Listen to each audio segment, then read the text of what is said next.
여러분 안녕하세요. 오늘은 여러분들께 미국의 공포 드라마 워킹데드를 소개드릴 건데요. 야심차게 준비한 보이지 않는 구멍 시즌1의 1화 줄거리 소개 시작하겠습니다. 만화를 원작으로 한 이 좀비 드라마는 사실상 도시가 질서를 잃은 뒤 예전 같지 않은 사람들의 인심을 보여주며 어두운 세상을 그렸는데요. 인성에 대한 드라마입니다.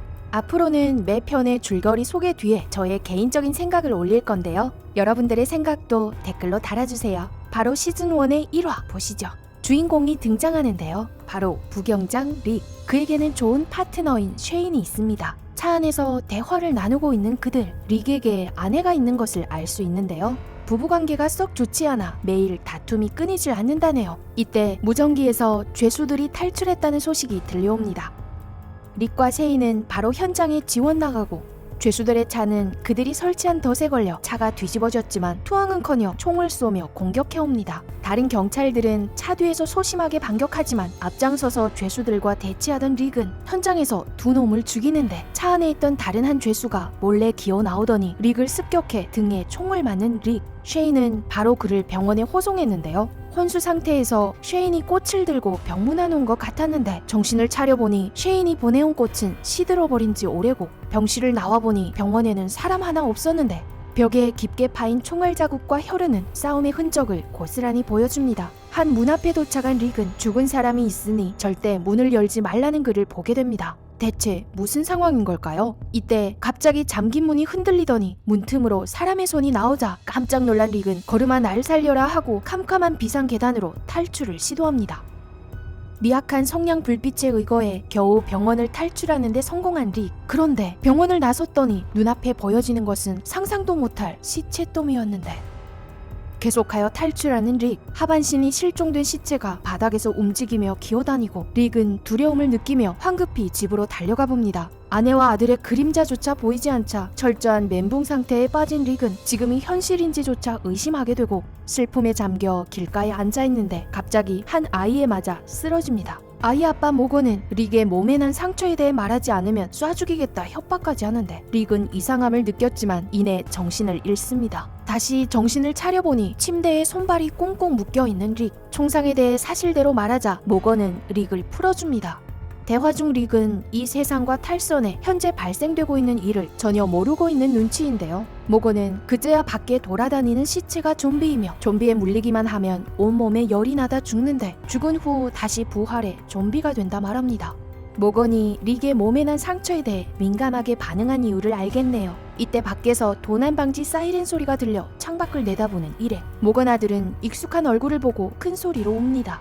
그 익숙한 얼굴을 한 좀비는 바로 모건의 아내, 그러니까 아이의 엄마였던 거죠. 이튿날 아침 일행은 좀비를 퇴치하며 릭의 집으로 갑니다. 릭은 집에 옷가지들이 사라진 것을 봐서는 아내와 아들이 아직 살아있다 생각하는데요. 물론 행인이 물건을 가져갔을 수도 있겠지만 가족 사진과 앨범까지 없어진 것을 봐서는 행인이 가져간 것은 아닌 것 같습니다.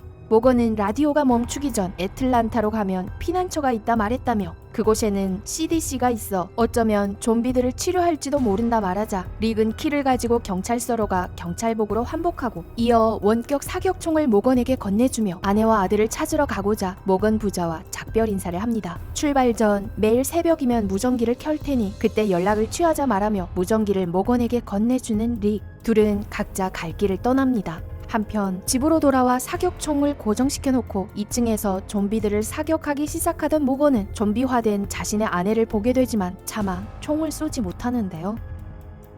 반면 릭은 아까 전에 등장했던 하반신이 실종된 좀비를 죽이고 애틀란타로 출발했는데 이들을 제외하고 다른 생존자들이 있었으니 이들 대장은 릭의 파트너였던 쉐인입니다. 그는 생존에 있었는데요. 그의 옆에는 생존자인 다른 한 여인이 있었는데 사진을 보니 릭의 아내군요. 상황을 보니 쉐인이 참 좋은 파트너인 것이 틀림없는데요. 릭이 없을 때에도 형수님을 아주 잘 보살피네요. 한편 차에 기름이 떨어지자 한 집에 들른 릭은 집주인이 자살한 것을 보게 됩니다. 벽에는 신이시여 부디 용서해 주시옵소서 라는 글도 보여지는데요. 어쩔 수 없이 말을 타고 계속하여 목적지인 애틀란타로 향하는 릭. 다른 한 도시에 도착하니 이곳도 폐허가 되어 눈뜨고 보기 어려울 정도입니다. 이때 하늘에서 헬기 소리를 듣고 쫓아가려 굽인도리를 도는 순간 헐, 좀비들 천지입니다.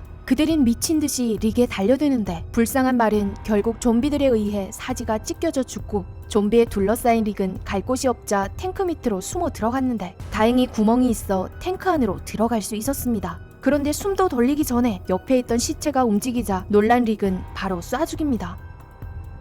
밖에서 좀비들은 탱크를 둘러싸고 있어 릭은 탱크를 벗어날 수 없게 되고 절망에 빠져 자살 시도를 합니다. 이때 무전기에서 사람의 소리가 들려오면서 1화는 이렇게 끝이 납니다. 무전기에서 들려온 소리의 주인은 대체 누구일까요? 이제부터 개인 견해를 말해보도록 하겠습니다. 1화에서는 주로 인물들을 소개하면서 상대적으로 느리게 진행됐는데요. 결말 부분에서 많은 좀비 떼들이 도시에 나타났다는 것은 인간의 문명이 이미 파괴되었다는 것을 상징해줍니다. 주인공 릭은 이러한 환경에 적응해 잘 살아나갈 수 있을까요? 이것이 1화에서의 주요 내용이 되겠습니다. 앞서 말씀드렸듯이 이 드라마는 인성에 대한 묘사에 중심을 뒀습니다. 좀비와 같은 소재는 이제 우리들에게 신선한 소재가 될 순 없지만 워킹데드가 사람들에게 환영받는 이유는 부패되고 피비린내 나는 좀비 무리 속에서 인간의 본성을 철저히 파헤친 것이 이 미드의 매력이 되겠습니다. 1화에서 릭은 공무에 힘쓰고 법을 잘 지키는 사람 같은데요. 하지만 인간이 얼마나 아름다울 수 있으면 얼마나 추악해질 수 있다는 것을 이 드라마를 통해 볼 수 있겠군요. 앞으로 어떤 인물들이 등장하며 어떤 스토리로 흘러갈지 워킹데드 시즌1의 2화 기대해 주시고요. 시청해 주신 여러분 감사합니다.